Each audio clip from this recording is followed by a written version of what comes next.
Arte, nos alegra que estés aquí. Creo que ya saludaste a alguien, pero dile eso: me alegra que estés aquí, bienvenido, qué bueno que apartaste este tiempo para estar juntos. Sean todos bienvenidos, de manera especial quien levantó su mano. Nos alegra que estés con nosotros. Gracias por hacer un tiempo y acompañarnos. Y a los que están en casa les dejamos un saludo, un abrazo. Si estás viendo este video por primera vez, quédate con nosotros unos minutos breves. Deseamos que el mensaje sea útil para ti. Y la verdad es que todos los que estamos aquí somos parte de esta casa, esta comunidad de fe, restauración cristiana, Villa de las Flores. Nos alegra dejarte un saludo y por eso te mandamos este aplauso fuerte para ti. Que Dios te bendiga. Vamos a darles un fuerte aplauso a ellos.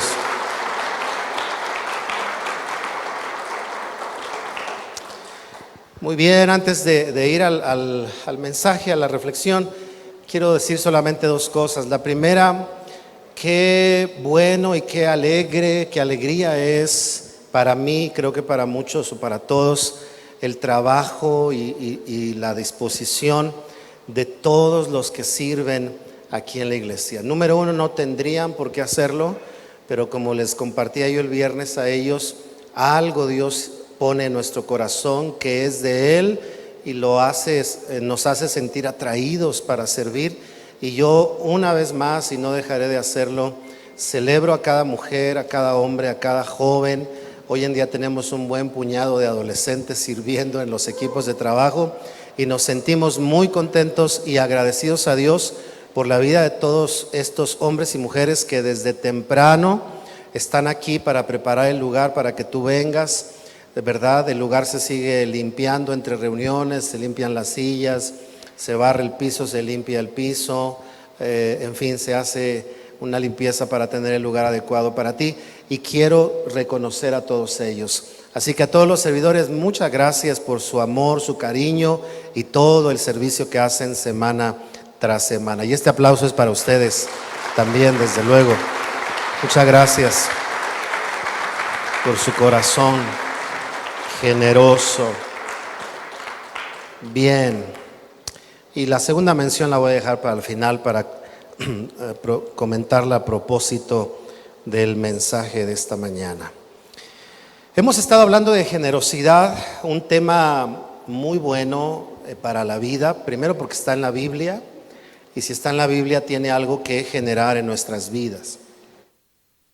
También muy interesante porque, como muchos temas bíblicos, han generado, creo yo, varios factores. Un beneficio a quienes lo entienden, un desbalance cuando de pronto son sobreenfatizados y se hacen doctrinas de algo que no es doctrina, ¿verdad? Y de pronto hay desbalances y la gente se puede sentir mal, a veces abusada, cargada sobre el tema de generosidad. Ustedes conocen mi manera de pensar y lo ven.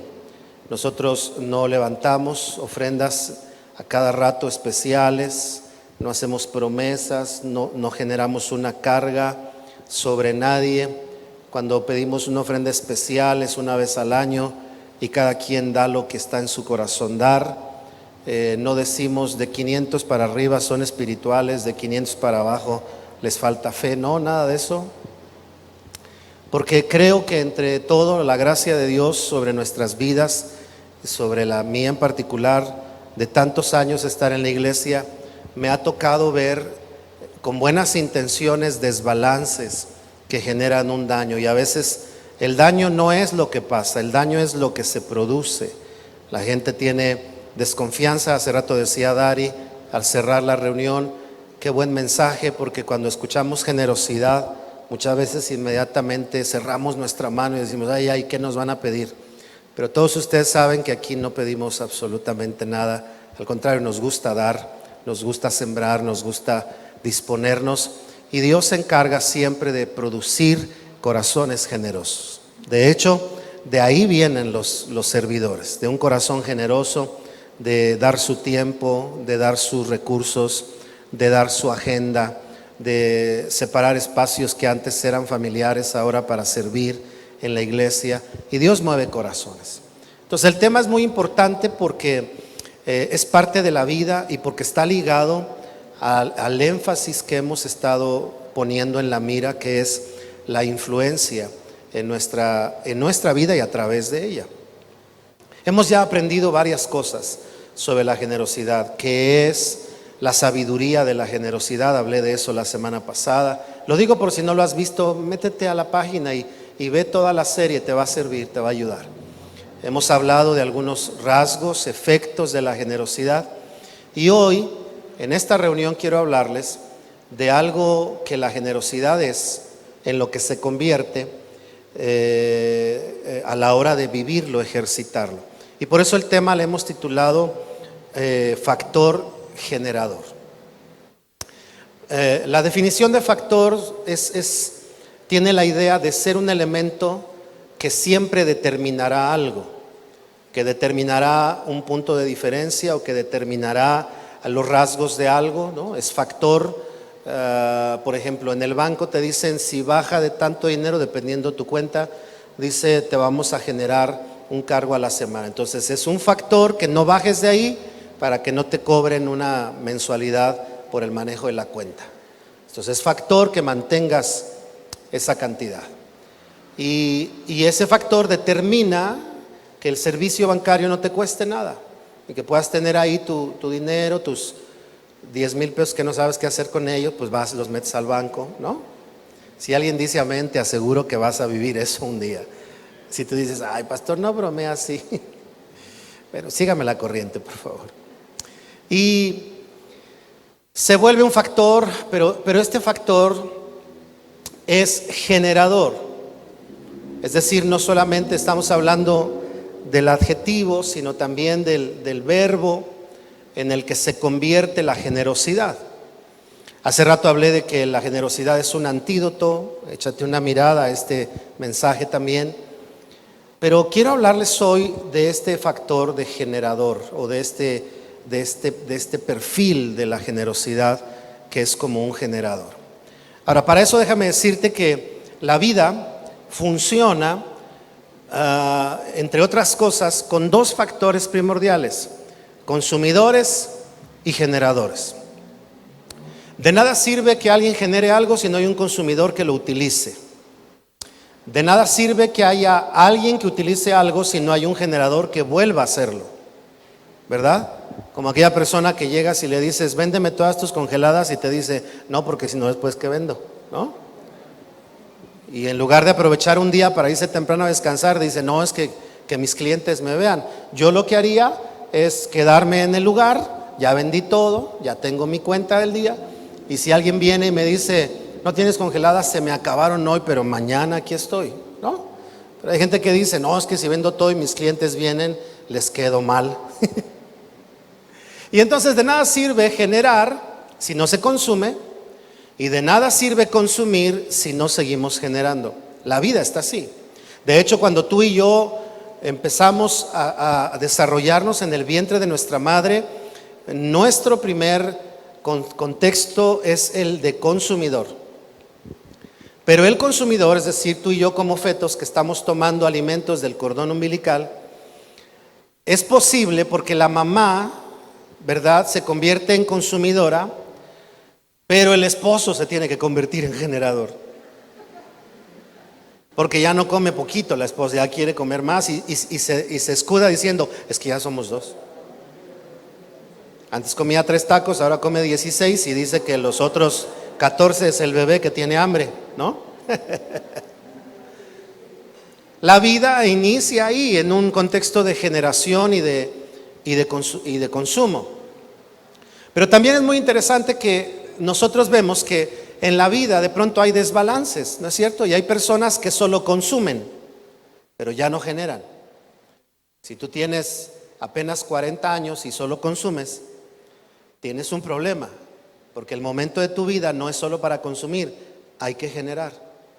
Hay que generar aliento, hay que generar impulso, hay que generar recursos, porque Dios te ha dado capacidad para eso, por tu talento, tu capacidad, tu habilidad, tu inteligencia, tu fuerza, en fin.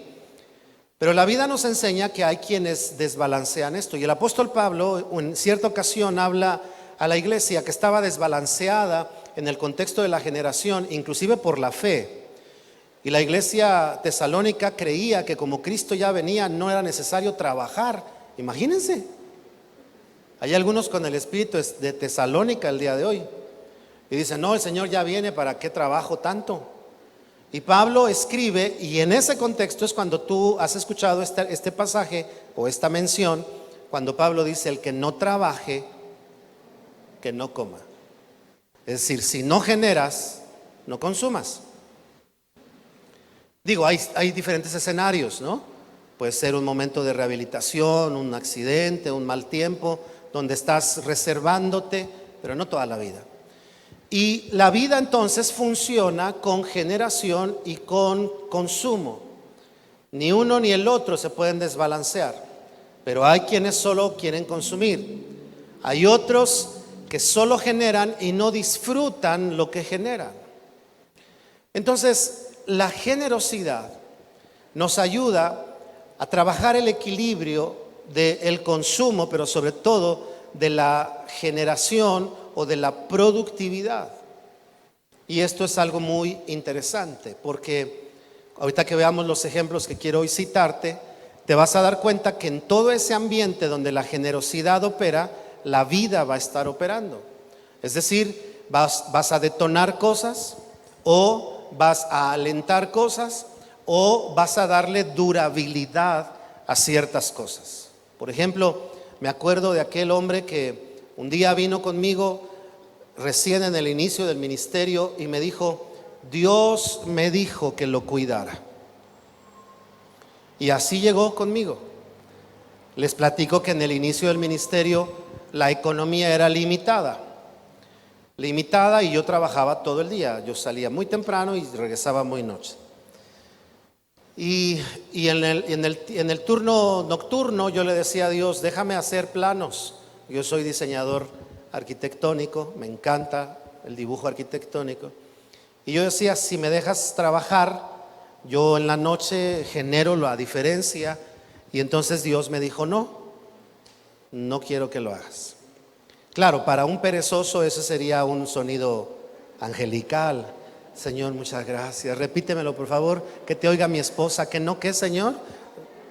Pero para los que nos gusta trabajar, que nos digan, tranquilo, es así como, ay, no, es que yo puedo generar más, yo puedo hacer esto, puedo hacer lo otro. Y luego joven, y luego con 2 hijos pequeños, y Dios me decía, no.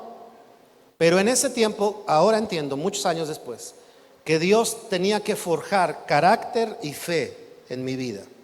Porque el ministerio no se hace sin carácter y sin fe, para aguantar los momentos difíciles, pero para creer que más allá de lo que yo puedo hacer, Dios hará en nuestras vidas.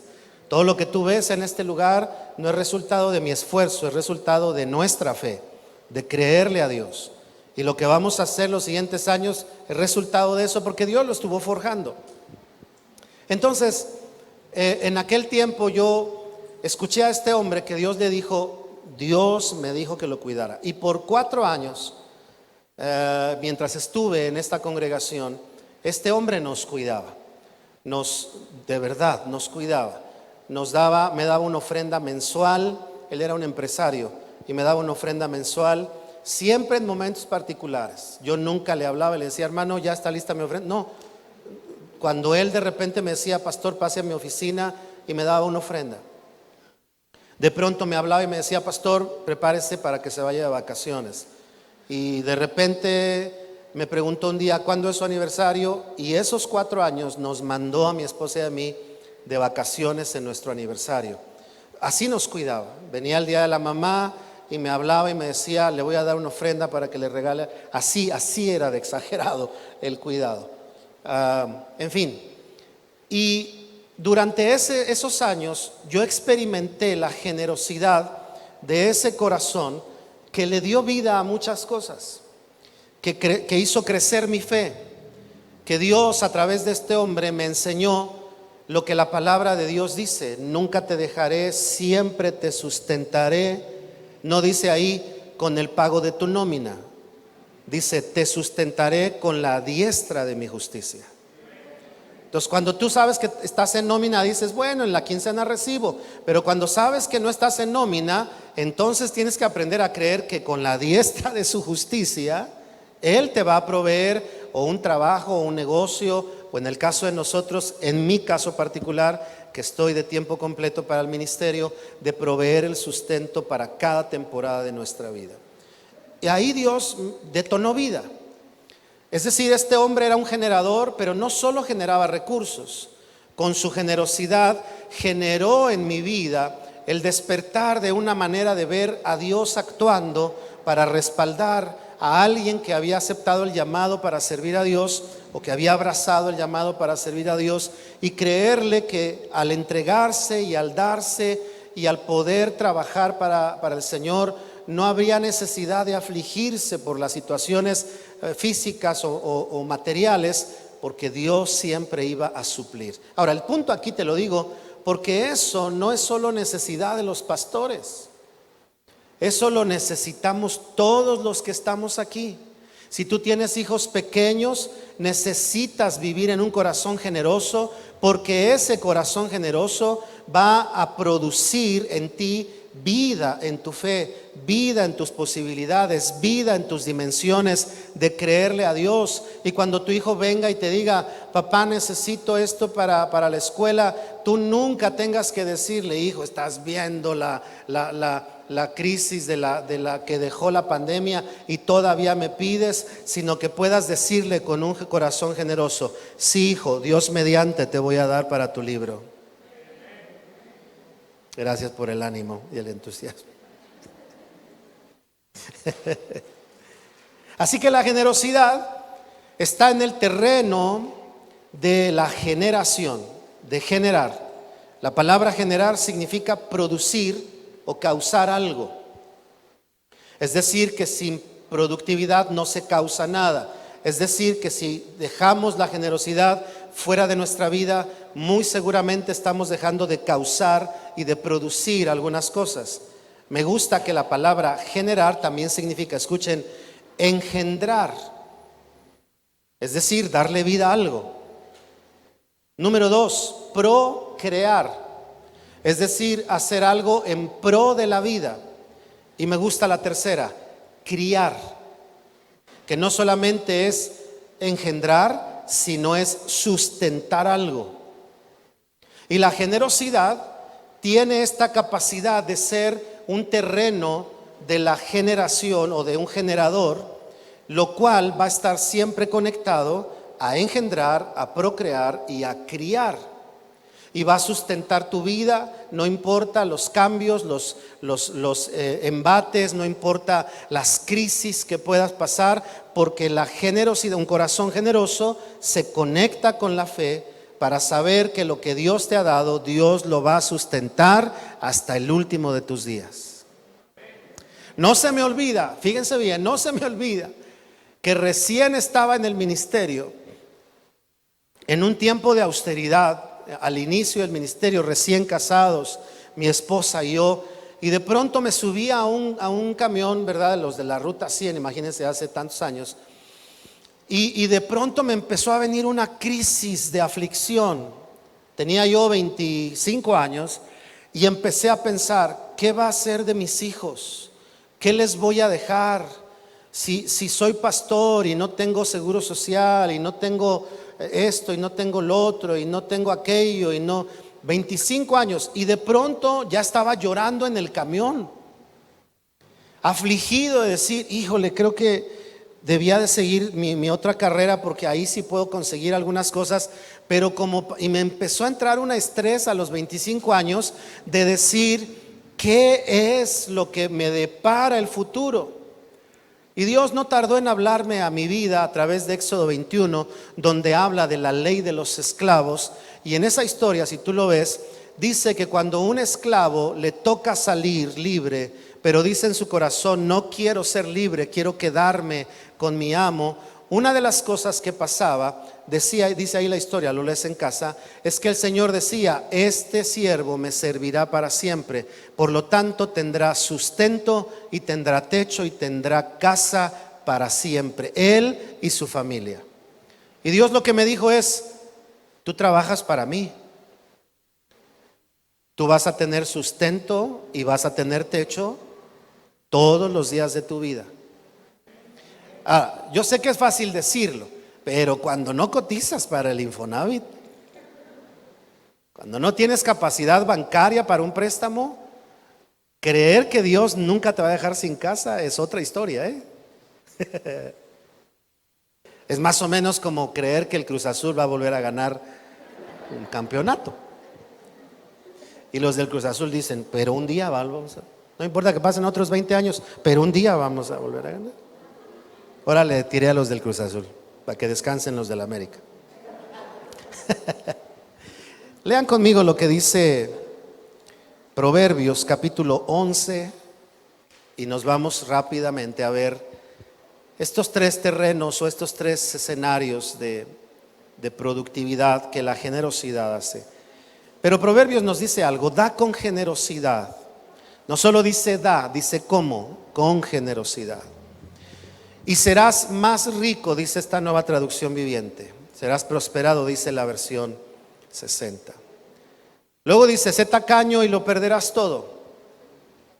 Fíjense que el corazón generoso impulsa o retiene, ¿verdad? Es decir, impulsa la productividad o atrae la pobreza. Y cierra diciendo: el generoso prosperará. La palabra prosperar es: le irá bien, avanzarán bien las cosas. Y el que reanima a otros será reanimado. Porque obviamente la generosidad no tiene que ver solo con uno mismo, tiene que ver con otros. Ser generoso con la familia, con el esposo, con la esposa. Que la esposa viene y dice: oye, mi mamá necesita 500, dale 1000, mi amor, toma.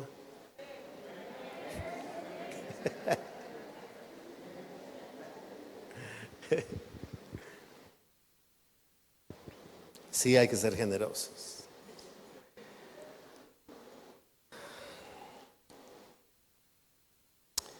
Bien, aquí Proverbios, que es un libro de sabiduría. Ustedes saben que Proverbios son principios de vida que nos ayudan a ser sabios, y sabio no es otra cosa más que aprender a vivir.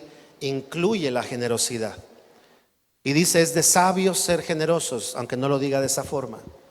Es de sabios entender la generosidad. Hace rato comencé hablando un poco del contexto en el que hemos venido hablando, y cabe mencionar que el tema de generosidad nunca yo lo he hablado poco, y nunca lo he hablado para terminar pidiendo una ofrenda, jamás.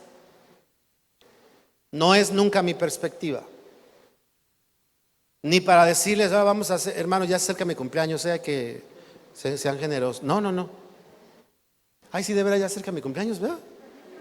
Esa se me salió, no fue en serio. Sí, fue mi subconsciente. Pero, lo digo, a lo mejor cualquier pastor, no se preocupe, no necesita decirlo, pero por si las dudas, no estamos hablando de generosidad para que den aquí, no, queridos. Estoy hablando de generosidad para que tu familia viva con tu generosidad, para que tu esposa disfrute la generosidad de un corazón entendido, conectado a Dios, para que tu esposo disfrute de tu generosidad, esposa, para que tus hijos aprendan generosidad al verte generoso, para que tus hermanos mayores y menores sean instados a la generosidad a través de tu vida, para que tus amigos puedan recibir favor y bendición de Dios a través de un corazón generoso, porque la generosidad no es dinero solamente. Como dice aquel dicho, hay gente tan pobre que lo único que tiene es dinero. No es dinero, es el espíritu generoso, ¿verdad? De estar con alguien, de acompañarlo en una madrugada que se siente mal, de ir a verlo a medianoche si es necesario, de pasar unos días con él, de volverlo a animar y después ya dejar. Ahí hay generosidad y no hay dinero de por medio. Entonces la generosidad es una actitud de tu espíritu. Ahora, quiero que veamos entonces qué es lo que puede producir la generosidad, porque ya dijimos que está en el terreno de la productividad. Miren lo que dice Crónicas, primero de Crónicas 29, dice, versículos 6 y 7. Entonces los jefes de familia, los jefes de las tribus de Israel, los generales y capitanes del ejército y los funcionarios administrativos del rey, todos ofrendaron voluntariamente para la construcción del templo de Dios. Donaron alrededor de 170 toneladas de oro, 10,000 monedas de oro, 340 toneladas de plata. Fíjense que cuando uno ve a David, si tú lees los versículos en su contexto, David, por ejemplo, de su tesoro donó más de 200 toneladas. Aquí dice que todos los generales, entre todos, donaron 312 toneladas, 340 toneladas de plata y 600, dice ahí, 12 toneladas de bronce. Lo que quería citar es que el espíritu generoso del rey David era notable entre todos los demás. Pero este pasaje, ¿de qué nos habla? Si lees la historia, David está diciendo lo que por amor a la construcción del templo. Recuerdas que esto viene porque un día él dice: no puede ser que el arca del pacto esté bajo una tienda y yo viva en una casa bonita. Y David dice: hay que construirle casa a la presencia de Dios representada en el arca. Y a partir de ahí viene su proyecto y Dios le dice: tú no lo vas a hacer, lo va a hacer tu hijo. Y vemos el espíritu generoso de David diciendo: aunque no lo haga yo, voy a ser parte de eso. Entonces David les está hablando de eso, y cuando les dice lo que él va a ofrendar, todas las toneladas de oro que da David de su tesoro y las toneladas de plata, después les dice: ¿ustedes también quieren dar? Y es cuando se genera esta respuesta. Lo que me hace saber, lo que me deja ver, que la generosidad produce aliento en los demás, produce motivación en los demás. Yo me acuerdo de mi hermano Elier, el mayor. Él fue como fue mi tutor, mi mentor. Tomó el lugar de mi padre porque mi padre no estaba, tenía que sostener a 8 hijos y trabajaba todo el día. Pero Elier era el que me cuidaba. Entonces Elier, creo yo, tenía un corazón generoso. Él no me decía: siéntate a hacer tu tarea. Él se sentaba conmigo a hacer la tarea. Y mientras estaba yo haciendo la tarea me decía: ¿no quieres un sándwichito? Y yo decía: no, pues así hasta hago 2 tareas. Y yo empezaba a oler el aroma de la cocina, que se estaba cocinando el sándwich, y llegaba con mi sándwich y un chocolate, ¿verdad? Un chocomil bien fresquecito, y me lo ponía al lado. No, pues así hasta dan ganas de hacer tarea. Pero imagínate a alguien que te acompaña a hacer tarea. Así no, bórrale, ya te equivocas. Ay, contigo, ¿qué no ves?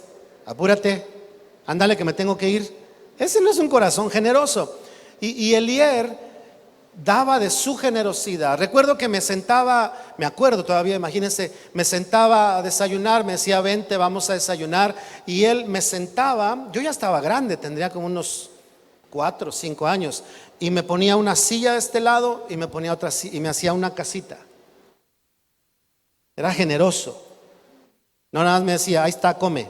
No, me sentaba en una silla, me hacía como un cuartito y agarraba el bolillo y me empezaba a partir los pedacitos de bolillo y me los ponía alrededor del plato. Todo eso lleva tiempo, lleva antojos, porque estás partiendo el pan al hijo, pero estás viendo el desayuno y dices: pues ahorita de aquí, uno y uno, ¿no? Y se sentaba en una de las sillas de afuera y estaba: ándale, come. Y se quedaba ahí conmigo. Un corazón generoso.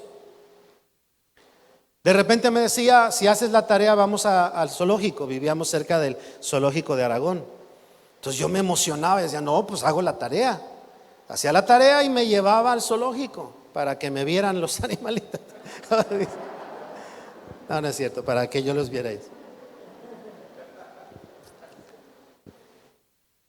Cuando pasan los años, yo me doy cuenta que su generosidad me producía aliento. Me daban ganas de hacer tarea porque sabía que iba a haber un chocolate, un chocolate de beber, no un dulce necesariamente, o iba a haber un sándwich, o iba a haber una compañía a mi lado. Iba a estar conmigo él. No solo me iba a decir hazlo, me iba a acompañar. Y eso alienta el corazón. La generosidad siempre va a alentar los corazones para hacer, para levantarse, para continuar, para volver a creer, para volver a confiar, para volver a sumarse, lo que sea. La generosidad es lo que ayuda a dar aliento. Y David lo pone en un contexto de construcción, lo pone en un contexto de realeza, él como rey, pero luego lo pone en un contexto de liderazgo, los generales, dice ahí, y los jefes de las tribus, y él les pregunta, ¿ustedes querrán dar? Pero él primero les dijo, yo estoy dando tantos cientos de toneladas de oro y tantos de plata, y eso les genera, un aliento en sus vidas. La palabra aliento tiene que ver con dar vigor y dar fuerza a algo. Queridos, cuando tú ves a alguien desalentado, no se te olvide pensar que un rasgo de generosidad tuyo le puede volver el aliento a esa persona. Puede ser por días, puede ser con palabras, puede ser con acciones, puede ser preparándole el desayuno, puede ser llevándole un chocolatito frío o caliente, según lo que necesite. Puede ser una palabra de motivación, puede ser la compañía durante cierto tiempo para hacer ciertas cosas. Recuerdo que Lier, en uno de mis momentos, primeros momentos difíciles como pastor, cuando les he platicado, todo el equipo de alabanza se fue de un día para otro de la iglesia y de pronto me quedo solo y yo entro en un conflicto de por qué se fueron si me decían amigo, por qué se fueron si me decían que me amaban, y me dejaron solo. Y recuerdo que Lier llegó a la 1 de la mañana a mi casa, tocó la puerta, les he platicado esto. Y él llegó, no tenía coche, viajó en un taxi, pagó el taxi para llegar a la casa de su hermano, tocó la puerta. Cuando abrió la puerta no me dijo nada, me abrazó y lo primero que me dijo no es vamos a orar, vamos a ayunar, vamos a reprender al diablo. No, me dijo, ¿quieres unos tacos de pastor? Y nos fuimos a la taquería El Fogoncito que estaba cerca, caminando. De la casa a la taquería no habló. Solo me puso la mano en el hombro, no me dijo nada, solo caminó conmigo. Es un corazón generoso que no te da nada, ¿verdad? Que llegamos al lugar, nos sentamos, pidió él, luego me pidió a mí, empezamos a comer, ya con el estómago lleno. Me dijo, ¿qué te pasó? No, pues ya me daban ganas de hablar, ya tenía yo comida en el estómago. Aliento. Hay personas en tu casa que necesitan el aliento tuyo y el aliento tuyo va a venir de tu corazón generoso. Generoso. A veces una sola palabra, a veces una sola llamada para decirle no, ¿dónde estás? O ¿qué estás haciendo? Sino, solo llamé para decirte que te amo, que te quiero, que le pido a Dios que bendiga tu vida. Ese es un acto generoso. Lo segundo que vemos es que nos cuenta otra historia que está en 2 de Samuel. No voy a leer todos los versículos, te los voy a platicar, tú los lees en casa, va a estar en la pantalla seguramente. 2 de Samuel 9, versículos 7 al 11, nos cuenta la historia de David con un hijo de la descendencia de Saúl que había quedado lisiado por un accidente y que tenía una autoestima muy lastimada. Y cuando David sabe de él, lo manda a traer. Y este joven llega a decirle, ¿por qué te acercas a mí que soy como un perro muerto? Ya hablar de un perro entre los judíos era hablar de un animal inmundo, un animal que no se quería. Por eso Pablo lo utiliza como un animal para hablar de la inmundicia y dice así como el perro vuelve a su vómito. Habla de eso. No solamente habla de un animal no deseado, habla de un animal y dice muerto, apestoso, sin utilidad. Y David le habla de su pacto con su padre y termina diciéndole a sus siervos, he destinado esto, generosidad, para su amo. Y luego dice, y a partir de hoy se sentará a mi mesa.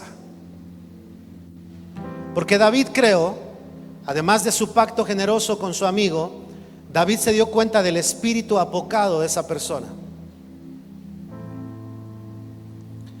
A veces la iglesia, en aras de cuidarse del pecado, lo cual tenemos que hacer, no nos damos cuenta que hacemos sentir al pecador lejano a los cristianos, que hacemos sentir al pecador que Dios lo único que hace cuando los ve es sentir repudio por ellos.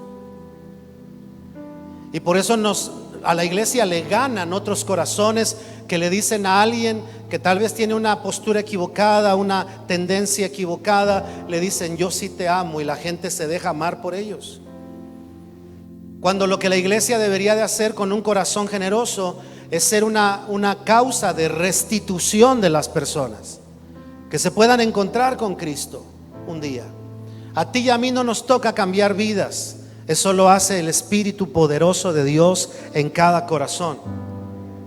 A David no le tocaba cambiar la mentalidad de ese hombre, le tocaba ser generoso con él, y le dice: todo esto te daré para que puedas trabajarlo y de esto puedas vivir tú y tu descendencia y tus sirvientes. No solo pensó en él, generoso, pero no solamente habiéndole dado tierra y dinero, le dijo: bueno, ya vete y vive tú. Le dijo: no, ahora comerás a mi mesa. Cuando tú ves esta historia, ves lo que acabo de decir. David estaba buscando la restauración y la restitución de alguien. Y saben, la restitución no viene a menos que encuentre corazones generosos. Corazones generosos. Cuando la gente está bien, cuando la gente hace todo bien, todo el mundo le aplaude. Todo el mundo nos eleva cuando todo está bien, ¿no es cierto? Pero cuando te equivocas, van a salir dos bandos: el bando de los perfectos, que van a decir: ¿cómo fue a pasarle eso? Y si su perfección va en aumento, son bíblicos, se dicen: con los tales ni siquiera comas. Iba yo a decir tontos, pero no lo dije. Porque se olvidan que la Biblia dice que cuando alguien está en una falta, lo restauren, y dice: ten conciencia de que podría ser tú el que está ahí. Nadie puede ser restaurado si no se encuentra en un ambiente de generosidad. Imagínate cuando la mujer adúltera la traen. ¿Qué hizo Jesús? Mujer, pero ¿cómo? Estoy diciendo que no conoces la ley. Sabías que la ley dice que si alguien adultera lo van a pero ahí vas. ¿Jesús hizo eso? La vio y le dijo: no te me acerques, inmunda, pecadora, hija de Luzbel. Jesús no hizo eso. Fue generoso. Y le pregunta: mujer, ¿dónde están los que te acusaban? Primero deslindándose de los acusadores: yo no te acuso. Y luego aseverándolo: se han ido, pues ni yo te condeno. Y luego no le dice: pero a ver, platícame, ¿por qué andas en estos asuntos? Vamos a encontrar la raíz de tu iniquidad para quebrarla. No, Jesús es generoso porque ya la mujer estaba muy avergonzada y muy apenada, y Jesús es generoso y le dice: mujer, ya vete, no peques más. ¿Qué estaba haciendo Jesús? ¿Tratar con ligereza el pecado? No, estaba tratando con generosidad un alma que necesitaba Jesús, a Dios. ¿Qué produce la generosidad? Restitución. Y ni siquiera te das cuenta. ¿Sabes qué me pasó esta semana? Y de pronto me pasa, y de tiempo en tiempo me pasa. Hace rato hablaba con una hermana y me dijo: pastor, Dios ha bendecido mi vida mucho a través de usted. Y tú dices: ay, sí, qué padre, porque uno le pide a Dios ser instrumento de eso. Y en la semana hablaba con otra hermana querida aquí en la iglesia, y antes de comenzar a hablar empezó a llorar. Y yo dije: uy, está difícil el problema. Y me dijo: no lloro por un problema, es que Dios ha usado su vida para bendecir la mía. Cuando la gente te dice, claro, hay otros que dicen que no dicen eso, ¿verdad? Pero los que dicen esto, Sí, ¿para qué digo el otro? Te das cuenta, no de ti, te das cuenta de la generosidad de Dios en tu vida. Porque nosotros no somos fuente. La fuente de agua viva es Dios. La fuente de toda gracia es Dios. La fuente de toda restauración es Dios. Nosotros somos tan solo su reflejo y su instrumento, su vaso para que otros sean animados o reanimados. Así que entonces debemos ser generosos, porque hay personas que necesitan restauración en sus vidas, y ni siquiera es porque tú tienes que saber quiénes son. Viviendo con generosidad, como a mí me pasa con estas hermanas, que no había hablado con ellas, que es la primera vez que hablo, y me entero que mi vida les puede bendecir. Así te va a pasar a ti. Ni cuenta te vas a dar de la gente que dice cómo me bendice su vida, porque eres generoso con tus palabras, con lo que haces. Tal vez te sientes mal, pero a todos saludas. Tal vez no te sientes de lo mejor, pero sonríes a los demás, y eso Dios lo puede usar para restaurar el corazón de alguien en sus vidas. Y por último, quiero citarte lo que dice Filipenses 4:15 al 19. Lo cito, no lo leo. Pablo dice: queridos, querida iglesia, ustedes estuvieron conmigo desde el inicio que fui a anunciar el evangelio, y estuve en Macedonia, les habla él. Y luego les dice: lo que Dios ha hecho a través de mí, dicho de otra manera, les dice, se convertirá en bendición para ustedes. Y termina diciendo, continúa diciendo, ahí es cuando dice: estoy convencido que el que comenzó la buena obra la terminará en ustedes. Y luego avanza diciendo: Dios los ha de recompensar y los ha de bendecir por lo que han hecho conmigo. Cierro diciendo que la generosidad produce algo que a mí se me hace muy interesante. Es decir, bueno, déjame decirte esto y luego te digo lo que cierro diciéndote lo que te dije hace rato. La generosidad produce ser y hacer parte a otros. Es decir, ser parte en la vida de alguien y hacer parte a otros de lo que Dios te ha dado. Como este hombre que nos cuidó por 4 años, me hizo parte de su fe y de su fidelidad. Y después a mí me ha tocado bendecir personas por largo tiempo. Recuerdo que un día Dios me dijo: te bendeciré para bendecir a otros. Y cuando hemos sabido que alguien necesita, por un tiempo les ayudamos. De lo mío, no de la iglesia, de lo mío. Y podemos ayudarles y bendecirles y estar con ellos. ¿Por qué? Porque alguien me hizo partícipe de su fe.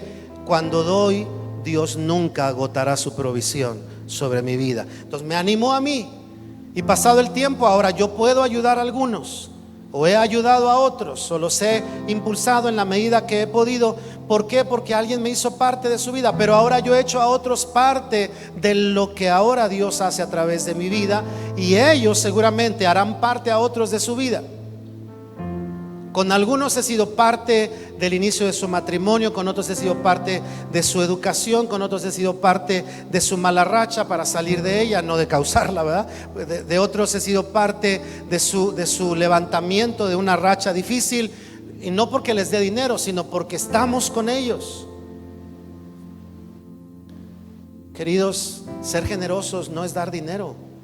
Ser generosos es producir aliento, es producir restitución, y es ser parte y hacer parte a otros de nuestra vida. Cierro diciendo esto: cada vez que yo me paro a predicar aquí, ese hombre que me cuidó por 4 años, mi hermano Elier que me cuidó de niño, que me acompañó en los momentos difíciles, que hace más de 1 año tomó una llamada mía para platicar y decirle cómo me estaba sintiendo y animarme y decirme: querido hermano, Dios está contigo, sigue adelante. Esos corazones, cuando yo me paro aquí, ellos están aquí, aunque ellos nunca se han parado en un púlpito, porque son parte de nuestra vida. Ser generosos no es pensar en lo material, es pensar en el espíritu alentado, en la vida restaurada y en el espíritu de participación en la vida de los demás. Así que te animo a que pensemos en cómo esta semana podemos ser generosos con alguien. Tal vez a esa persona la vas a alentar. Tal vez a esa persona le vas a hacer recobrar una fe que ha perdido. Tal vez a esa persona le vas a activar otra vez el deseo de ser parte de alguien que cree y que confía en Dios.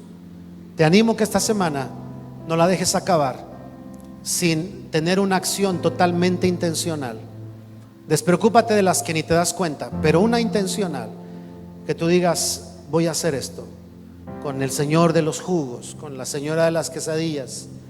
Voy a llegar a decirle: tome, señora, ¿cuántas quesadillas va a querer? Ninguna, es para que le aumente a su inversión de sus quesadillas.